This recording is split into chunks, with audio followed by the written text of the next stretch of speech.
네, 이제 이전 시간에 지번 잘 정리하시고 우리가 배운 내용들만 그때그때 잘 기억하시면 되고요. 그 다음에 어차피 우리가 3, 4월에 또 복습하고 5, 6월에 복습하기 때문에 우리가 기본 강의에서 했던 내용을요, 다 100%다 이해해야 된다. 이렇게 또 이렇게 뭐 너무 강박관념을 가질 필요는 없고요. 어차피 또 나중에 또 복습을 하니까. 그래서 우리가 좀 수업 시간 하는 내용에 내가 70%까지만 이해했다. 그래서 잘 이해하신 거예요. 그 다음에 어차피 3, 4월에 할 때 그 30% 보충하면 되는 거고. 그것도 좀 부족하면 5, 6월에 또 보충하면 되고.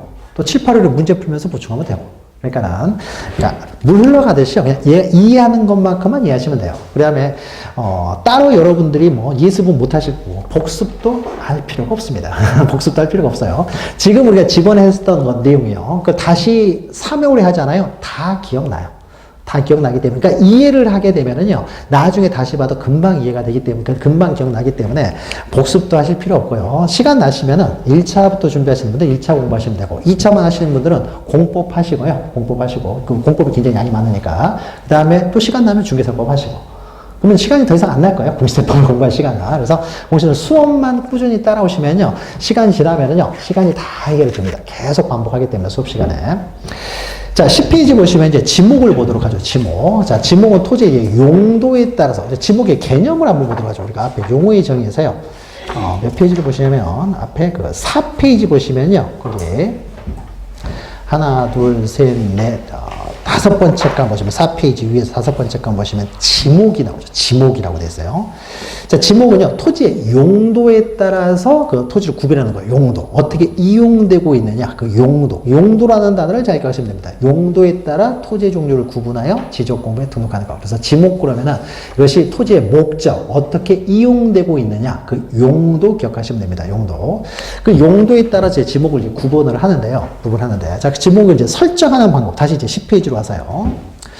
자, 지목은 이제 그 수익이 많이 생기는 용도는 과세를 더 많이 해야 되겠죠. 그 다음에 수익이 조금만 생기는 토지들이 있을 거 아니에요. 그럼 이럴 때는 과세를 조금만 해야 되겠죠. 그래서 제가 전국에 있는 토지들을요, 용도에 따라서 이제 구분을 해 놓습니다. 그래서 지목을 설정하는 방법에서 밑에 보시면, 지목 법정주에서요, 지목은 우리 법에서 규정하고 있는 지목만 설정할 수 있지, 우리 법에서 규정하고 있지 않은 지목은 설정이 안 됩니다. 자, 그러면 우리 법에서는요, 지목이 28가지가 이제 설정되어 있어요. 28가지. 자, 그러면 우리가 지목이라는 것은 토지의 용도에 따라 정해진다 그랬죠. 용도. 그래서 토지의 용도에 따라서 또 과세 기준을 정하는 거죠. 그래서 토지의 용도를 이제 전국에 조사를 합니다. 용도가 어떻게 이용되고 있는지 용도를 조사했는데, 그 여러 가지 용도로 토지들이 이용되죠. 각각 다른 용도로 이용되는데, 그 각각 다른 용도를 다 지목을 설정하다 보면 수백 개, 수천 개가 될 수도 있어요. 그럼 과세 기준이 너무 늘어나기 때문에, 그래서 용도를요, 주로 많이 이용되는 용도가 어떤 것이 있느냐 봤더니요, 27가지가 있는 거예요. 주로 이렇게 많이 이용되더라. 그래서 27가지 그 사용 용도에 따라서 지목을 설정을 하고요. 근데 주로 이용되는 게 27가지니까 여기에 해당되지 않는 토지들이 있겠죠. 전국에 몇 필지 안 되는 용도들. 자, 이런 것들은요, 다 따로따로 용도를 지정하지 않고요. 그래 버리면 너무 복잡하기 때문에, 하나의 잡종지라는 하나의 지목을 만듭니다. 잡종지. 그래서 27가지 어디에도 해당되지 않는 것들은요, 잡종지라는 지목을 만들어서 여기다 다 집어넣어 버려요. 그래서 총 지목의 숫자는 잡종지까지 합해서 28가지가 되는 거죠. 그래서 27 더하기 1 해가지고 28가지의 지목이 있습니다. 그래서 우리 밑에 지목의 구분 양가로 이외에서요, 28가지를 이제 구별하는 문제. 이 토지의 용도는 뭡니까? 그래서 구분하는 문제가 매년 한두 문제가 나오는데요. 전부터 시작해서요, 하나 넘기면 13페이지 맨 마지막이 잡종지가 있죠. 잡종지. 그래서 잡종지가 28번째예요. 여기다 번호를 붙여놓지는 않았지만 번호는 중요한 게 아니니까, 그래서 28가지가 있다는 거죠. 그래서 28가지의 지목 중에서 하나만 설정해야 돼요. 다음 밑에는 한 필지는 오로지 하나의 지목만을 설정할 수 있지, 한 필지에 2개의 지목을 설정하지는 못합니다. 그래서 만약에 여기가 만약에요, 여기에 이제 전이에요. 그러니까 밭은 전이라는 지목이 부여됩니다. 그래서 전인데요, 이 토지에 대해서요, 이제 국가로부터 허가를 받아서 여기다 주거용 건축물을 지었어요. 건축 허가를 받아 주거용 건축물을 지었습니다. 그럼 우리가 앞에서 주거용 건축물이 있는 토지는 지목이 D라고 했죠. 그러면 한 필지가 2개의 지목을 가질 수는 없잖아요. 이럴 때는 둘로 분할을 해야 돼요, 이렇게. 그러면 여기는 D가 되고 여기는 전이 되는 거죠. 한 필지가 2개의 지목을 가질 수 없기 때문에 한 필지가 2개 이상의 용도로 사용되면요, 2필지로 분할을 해야 돼요. 그럼 여기는 전으로 과세를 할 것이고 여기는 D로 과세를 하겠죠. 2필지. 그러면 분할을 하게 되면 한 필지는 여기 100번지였으면 여기는 100번지, 여기는 101번지가 되겠죠. 그래서 하나의 지목만을 가질 수 있지 두 개 이상의 지목을 갖지를 못합니다. 자, 그런데 밑에는요. 근데 한 필지가요. 둘 이상의 용도를 가지고 있어요. 그럼 둘 이상의 용도, 두 개 이상의 용도를 가지고 있으면 그 용도에 따라서 토지를 분할을 해야 된다고 했죠. 한 필지는 하나의 지목만 가질 수 있기 때문에 분할을 해야 되는데요. 이 둘 이상의 용도가요. 주종 관계를 가지고 있어요. 주종 관계. 그러면은 우리가 예를 들면 이런 겁니다. 여기가 만약에요. 가축들을 키우는 토지예요. 그러면 목장용지라고 합니다. 그러니까 대관령 목장 생각하시면 돼요. 여기서 목장용지로 이용되고 있는데요. 가축들이 물을 먹이기 위해서요. 여기다 물 웅덩이가 있어요. 이렇게. 그러면 우리가 뒤에서 보겠지만 물이 고여 있는 토지는요. 유지라는 지목이 있어요. 물이 고여 있는 토지는 유지가 됩니다. 그러면 왼쪽에는 목장 용도로 이용되고 있는 물이 고여 있으니까 유지가 되는 거죠. 그러면 두 개의 용도로 이용되는 것처럼 두 개의 용도로 이용되고 있어요. 그럼 이럴 때도 두 필지로 이것을 분할을 해야 되느냐와 관련돼서 이 유지라고 하는 것은 물이 고여 있는 토지는요. 목장을 위해서만 존재하죠. 목장이 사라지면 유지도 사라질 거 아니에요.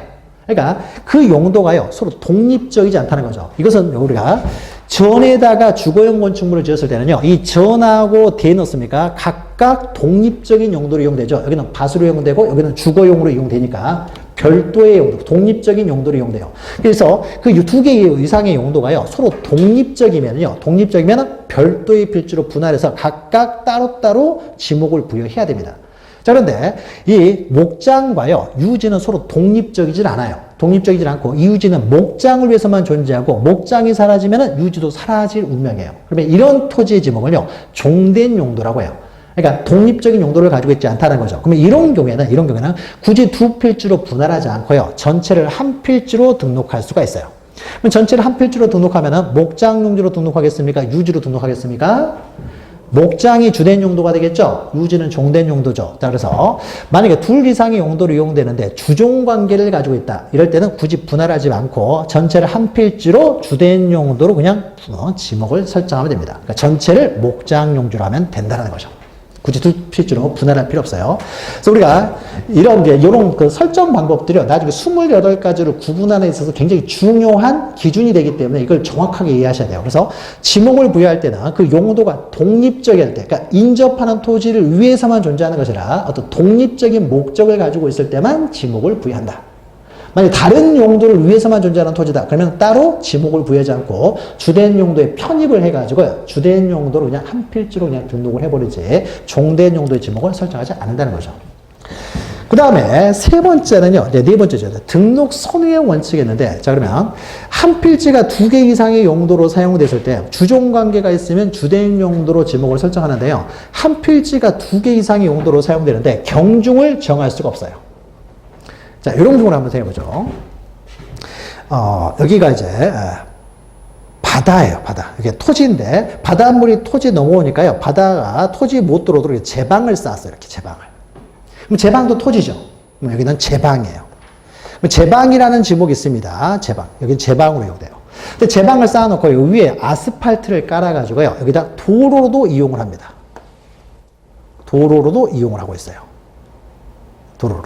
그러면은 요 토지가 어떻습니까? 제방으로도 이용되고 도로로도 이용되고 있다는 거죠.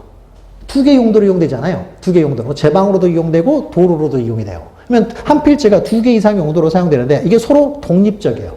어떤 주종 관계가 있는 게 아니에요. 자, 그러면 이때는 도로로도 이용되고 제방으로도 이용되면 그러면은 지목은 한 필지는 하나의 지목만 설정해야 되는데 뭐로 설정할 거지 않는 거죠. 그럼 이때는 제방으로 먼저 설정이 되죠. 제방으로 조성된 토지잖아요. 그리고 여전히 지금도 제방으로 제방으로 용도로 계속 유지되고 있어요. 그러니까 더 이상 제방으로는 활용이 안 되고 오로지 도로로만 이용되면 이건 도로가 되는 거예요. 지목이 바뀌는 거예요. 근데 여전히 제방으로도 이용되고 있으면요, 먼저 등록된 게 우선이라는 거죠. 이 토지가 처음에 제방으로 먼저 조성이 된 토지이기 때문에 제방이 되지 도로로 지목을 변경해서는 안 된다. 그러니까 원래 먼저 등록된 지목을 계속 유지하고 있어요. 존속하고 있는 한은 그 이후의 용도로 지목을 변경할 수 없고 여전히 제방이 된다는 거예요. 자, 이런 식으로 지목을 설정합니다. 또 밑에는 사용목적 추정의 원칙이라는 것이 있는데, 사용목적 추정의 원칙은요, 자, 여기 토지들이 여러 필지가 있습니다. 여기는 전이고, 여기는 전이고, 여기는 과수원이라고 해보죠. 과수원이라는 용도가 또 있습니다. 세 필지가 이렇게 있는데, 자, 여기다가요, 아파트를 지어요. 다 밀어버린 다음에 아파트를 짓는다고 해보죠. 그럼 여기다 다 밀어버린 다음에, 세 필지가 있는데 이걸 다 밀어버립니다. 그 다음에 여기다가 이제 아파트를 지어요. 자, 좀 아파트를 짓게 되면요. 여기는 아파트가 있으니까 주거용 건축물이 있죠. 여기는 지목이 대지가 되는 거야. 대지가. 여기는 지목이 전이고 과수원이었는데 대로 지목이 이제 바뀌게 되는 거죠. 근데 아파트를 짓기 전에 뭐부터요? 토지공사부터 하게 되겠죠. 그럼 토지를 다 밀어버렸습니다. 그럼 다 밀어버렸으니까 더 이상 전도 아니고 과수원도 아니죠. 그리고 아직 아파트가 지어지기도 전이에요. 그럼 이 토지의 지목을 뭐로 할 것이냐라는 거예요. 더 이상 전이 아니잖아요. 밭이 아니니까. 그러면 이때는 아무것도 없는 토지니까 이거는 아무런 용도가 없으니까 그냥 잡종지로 할 것이냐 있어서요. 좀 있으면 아파트 지을 거 아니에요. 그럼 어차피 대가 되겠죠. 그러면 잡종지를 설정하고 나중에 대로 고치면 일을 또 한 번 해야 되잖아요. 그러니까 애초에 어차피 그것은 아파트를 짓기 위해서 토지공사가 끝났으니까 처음부터 그냥 대로 해버리겠다는 거죠. 그러니까 토지공사만 준공됐어요. 토지공사만. 아직 건물이 들어선 건 아니에요. 그렇다고 하더라도 토지공사만 끝났다고 했을 때 이때 토지를 어떻게 지목을 설정하냐에 있어서 그 목적에 따라서 사용 목적에 따라서 애초에 처음부터 대로 해버린다. 즉 택지조성공사가 준공되면요. 택지를 위해서 토지공사가 끝나버리면요. 아직 주택이 들어서기 전에도 대로 해버린다는 거죠. 그러면 학교를 짓기 위해서 다 밀어버렸어요. 그러면 학교 용지가 되고 공장을 짓기 위해서 밀어버렸어요. 공장 용지가 돼요. 그러니까 아무것도 없는 이 토지를 사용 목적에 따라서 지목을 설정한다는 거죠. 그리고 마지막으로요. 시험 문제는 지목의 설정 방법 관련돼서 여기 시험 문제가 가장 많이 나옵니다. 시험 문제는 가장 많이 나오는 거고 나머지 내용들도요. 이게 하나의 지목을 우리가 28가지를 구별하는 하나의 기준이기 때문에 이거 잘 기억하셔야 돼요. 그래서 어떤 용도가요. 다른 용도로 임시적, 일시적으로만 사용되고 있어요.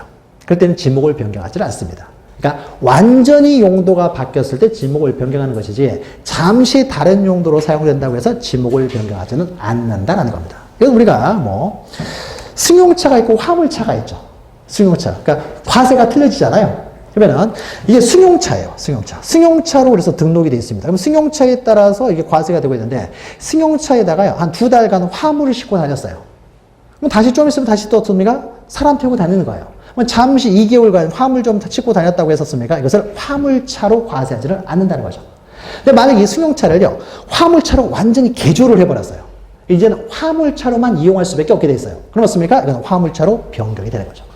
그러니까 잠시 다른 용도로 사용돼서 사실 원상복귀 된다는 거죠. 그러면 그때는 지목을 변경하지 않고 완전히 용도가 바뀌었을 때만 지목을 변경한다. 자, 이런 기준에 따라서요, 지목 28가지를 정해집니다.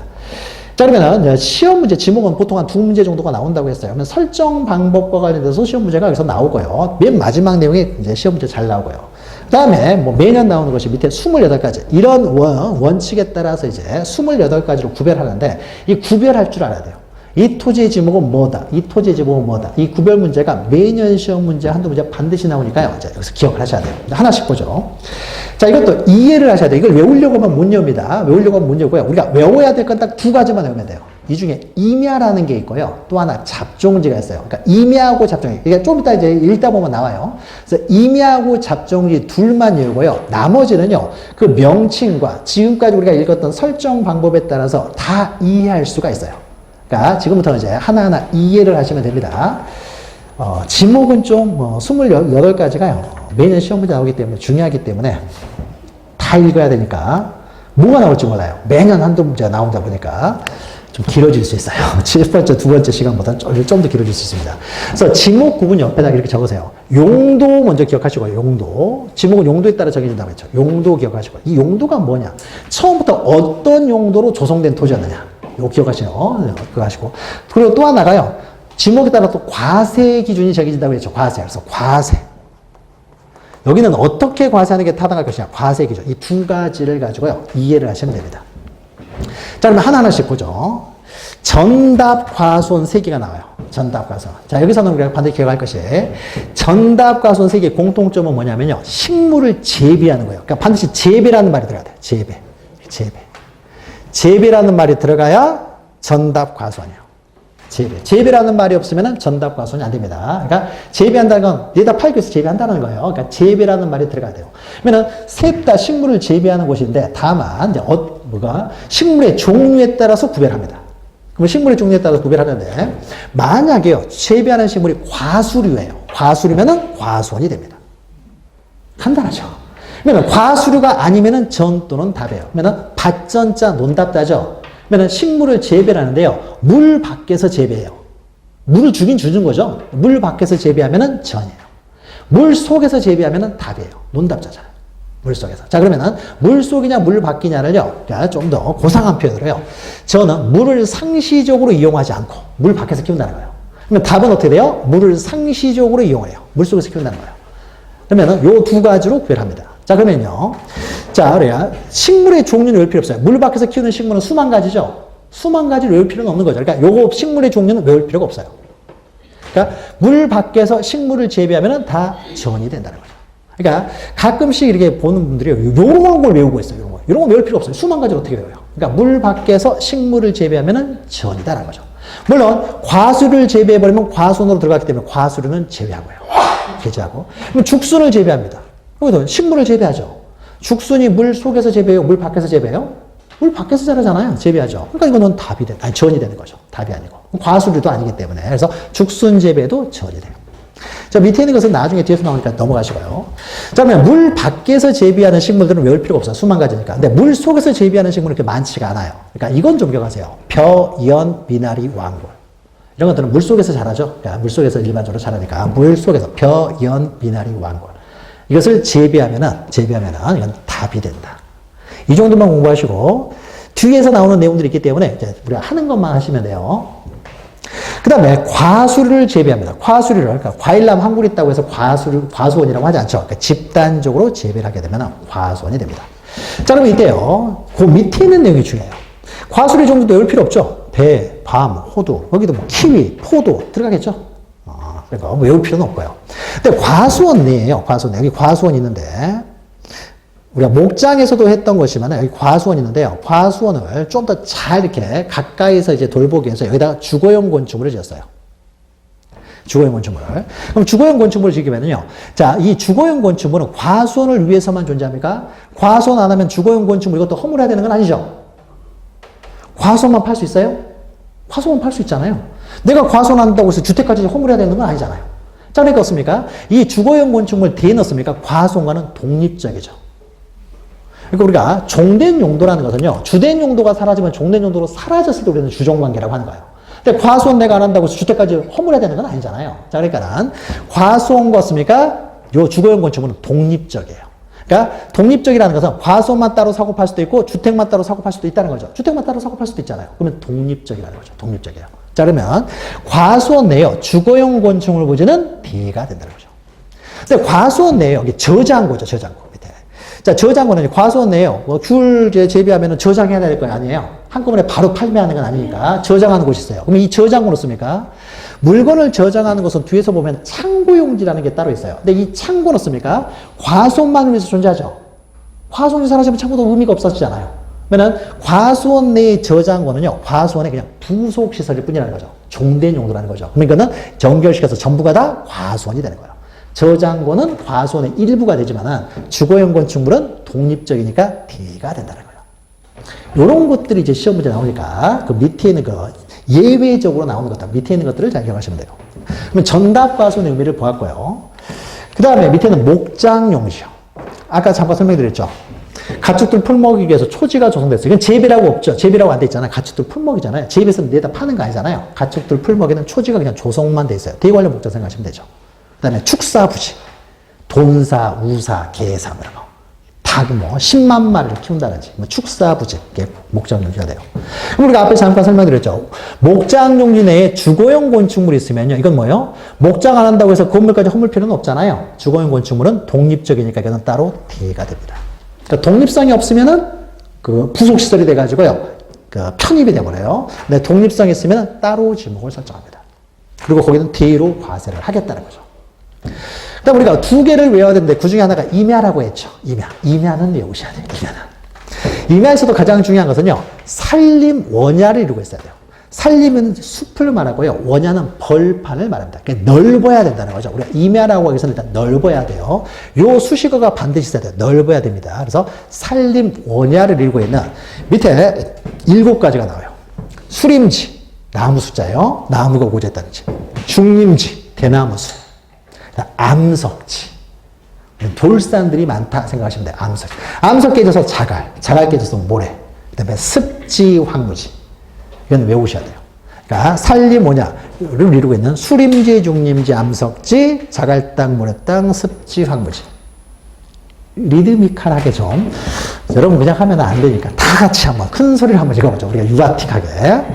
자, 수림지부터요. 자, 수림지, 중림지, 암석지, 자갈땅, 모래땅, 습지, 황무지. 이건 여러 번 반복해서 해야 돼요. 이건 왜 그러냐면요.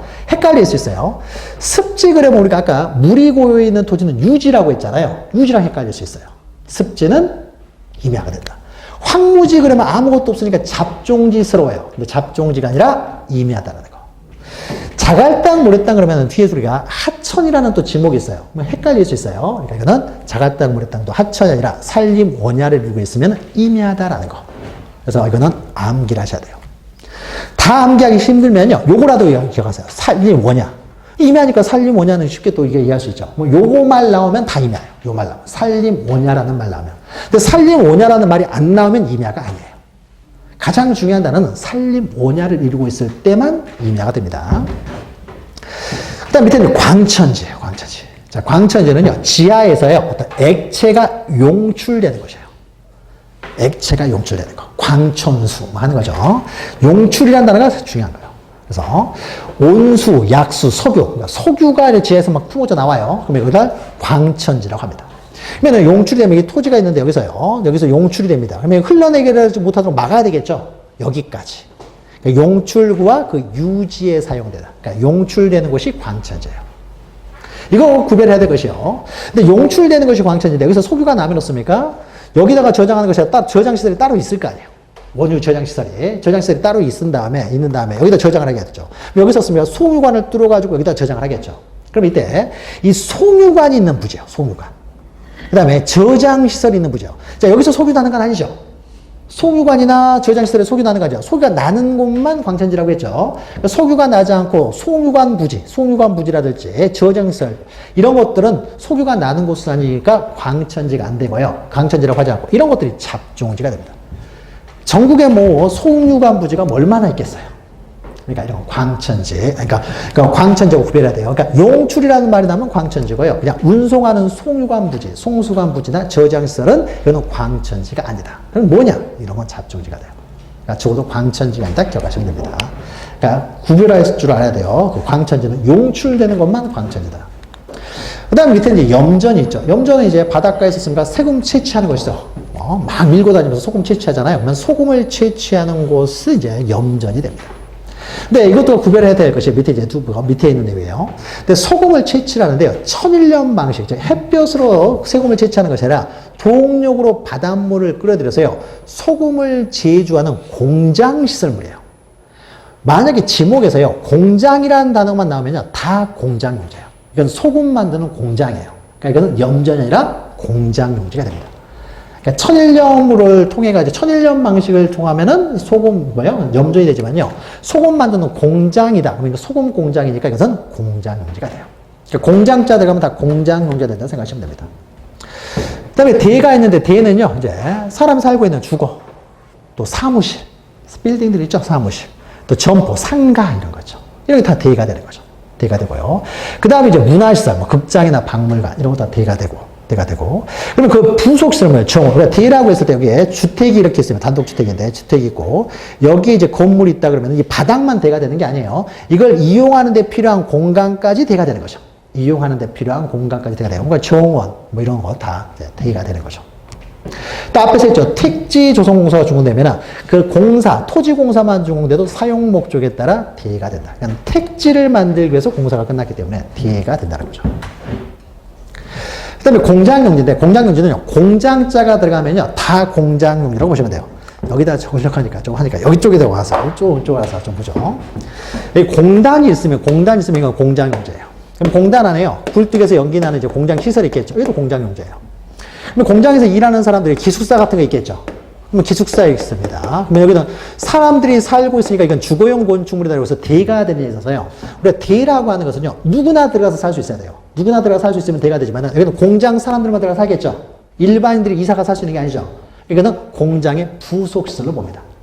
그리고 여기 보시면은 또 공장에 다친 사람들을 위해서 씁니까? 여기 병원 같은 게 있어요. 그러면은 누구나 이용할 수 있는 병원이면 상가 있는 병원이면 대예요. 근데 여기는 공단 안에 있는 병원은요, 공장 노동자들만 이용할 거 아니에요. 여기는 공장 노동자들만 있는 병원이기 때문에 이것도 공장용제예요. 그러니까 일반인들이 이용하는 게 아니라는 거예요. 공장 사람들만 위해서 존재합니다. 그럼 여기 이제 공장에서 이제 일하는 사람들이었습니까? 휴식 시간에 축구할 수 있도록, 뭐 족구할 수 있도록 운동장이 하나 있어요. 이것도 누구나 이용하는 게 아니에요. 공장 사람들만 이용하죠. 누구나 이용할 수 있으면요, 우리가 뒤에서 보게 될 채용용지가 돼요. 근데 이것은 공장 사람들만 이용해요. 그러니까 공장이 사라지면 함께 없어져요. 그러니까 이것은 공장을 위한 다 부속시설이에요. 자, 그러니까 공장자가 나오면요, 그 안에 있는 건 다 공장용지다 이렇게 생각하시면 돼요. 그래서 공장시설물 부지, 나아갔습니까? 공장 부지 조성공사가 주문됐어요. 그럼 사용 목적에 따라서 공장 만들기 위해서 토지를 밀었으니까 이것은 공장용지가 될 것이고요. 이게 중요한 건 같은 구역이죠. 그 같은 구역 안에 있으면 의료시설이 있든 체육시설이 있든 기숙사가 있든 뭐가 있든지 간에 다 공장용지가 된다. 그러니까 공장자만 붙으면 다 공장용지라고 기억하시면 됩니다. 자, 그 다음에 그 밑에는 이제 학교용지가 있죠. 자, 학교용지도 마찬가지, 공장용지하고 비슷합니다. 학교 안에 학교 건물이 있어요. 기숙사 있고, 체육관 있고, 양호실 있고.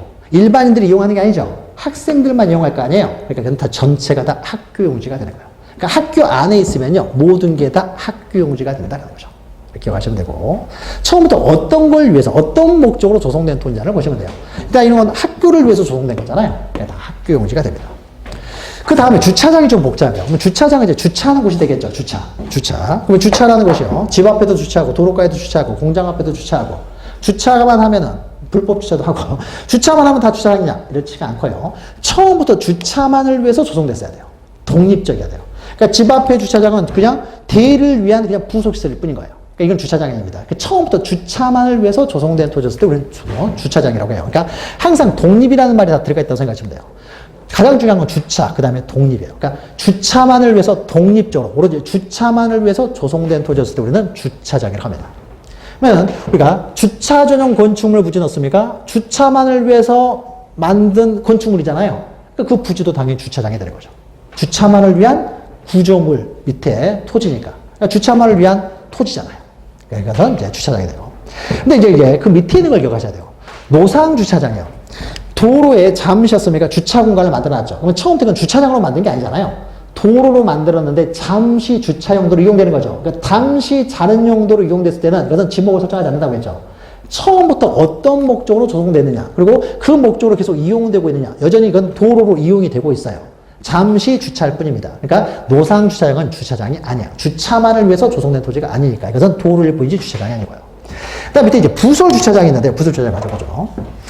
여기 롯데백화점을 지으려고 합니다. 그래서 이게 부지에 롯데백화점을 짓기 위해서 부지 조성공사가 끝났어요. 그러면 다 밀어버리고 롯데백화점을 짓기 위해서 토지가 이제 다 만들어져서 토지공사가 끝났으면요, 백화점 부지는 상가라고 볼 수 있기 때문에 이건 대가 됩니다. 대. 백화점 부지는. 그 다음에 백화점을 지어 올렸어요. 그럼 여기 딱 맞춰서 백화점 짓는 것이 아니라 앞에 공간이 있을 거 아니에요. 그럼 여기 앞에다가요, 주차를 몇 대 합니다. 부설 주차장이라고 하는 거예요.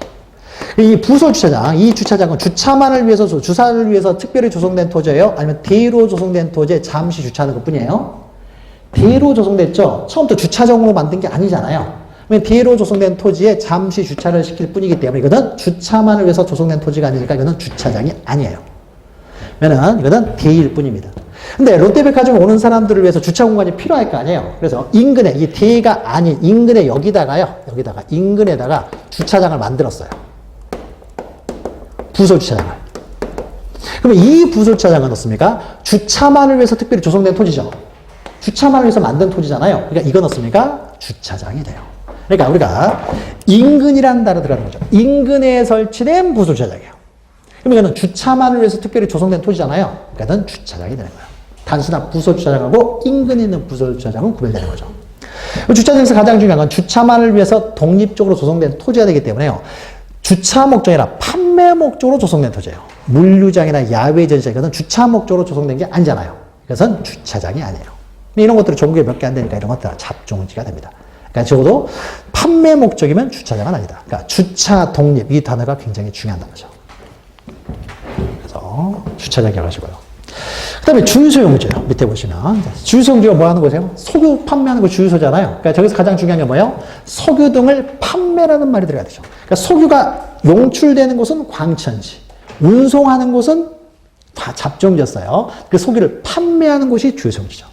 근데 지금은 석유만 판매하는 게 아니죠. 가스도 판매하고 전기차, 수소차 나오니까 전기, 수소 이런 것들을 판매하는 곳은 이제 주유소용지가 되고, 석유를 판매하려면 지하 이런 옆에였습니까? 원유 저장 탱크가 있어야 되잖아요. 이건 부속시설이죠. 석유를 판매하기 위한 부속시설이니까 저유소, 원유 저장소 여기까지 다 주유소용지가 되는 거죠. 부속시설이니까. 근데 그 밑에 보시면 여기서 자동차, 선박, 기차 등의 제작, 정비, 공장 안이라는 말 나오죠. 공장이라는 말 나오면 다 공장용지라고 했죠. 그 공장 안에서 급유나 송유시설 부재예요. 그래서 판매하는 게 아니죠. 공장을 운영하기 위해서 급유를 하는 것 뿐이잖아요. 그러니까 이런 것들은 공장이라는 단어 나왔으니까 항상 공장용지. 우리가 주유소용지가 되기 위해서는 석유를 판매라는 말이 나와야 주유소용지가 되는 거죠. 밑에는 그냥 넘어가시고요. 그 다음에 창고용지가 나옵니다. 창고용지도 잘 나오는데요. 창고용지도요.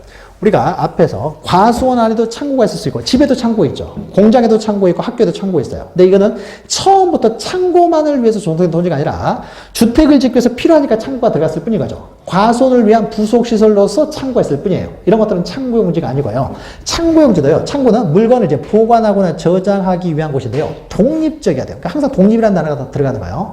창고만을 위해서 조성된 토지야 돼요. 어떤 토지냐? 우리가 고속도로 가다 보면 습니까? 물류센터 이런 거 있죠? 주변에 아무것도 없이 물류센터만 있잖아요. 그러니까 공장에서 물건 나오면 물류센터로 먼저 가가지고 습니까? 여기서 이제 하이마트, 이마트, 롯데마트로 가잖아요. 그래서 고속도로 옆에 있죠. 그러면 여기 뭐 지하에는 농산물, 1층에는 뭐 전자제품, 2층에는 의류 막 이렇게 있잖아요. 그러니까 근처에 아무것도 없이 오로지 창고만 덩그러니 있죠. 이 자체가 목적이라는 거죠. 그러니까 다른 어떤 용도를 위해서 존재하는 것이 아니라 그 자체가 목적이었을 때, 이럴 때 우리는 창고용지라고 합니다. 창고용지. 그러니까 창고용지라는 것이, 그러니까 항구 가면 또 있어요. 항구 가면 창고들이 있습니다. 그러니까 컨테이너 선박이 오면 어떻습니까? 바로 이게 다 나가는 게 아니죠. 창고로 먼저 들어가요. 거기서 이제 배분이 이루어집니다. 이런 것들이 창고용지가 돼요. 그러니까 독립적이었을 때 창고용지. 독립이라는 단어가 들어가야 돼요.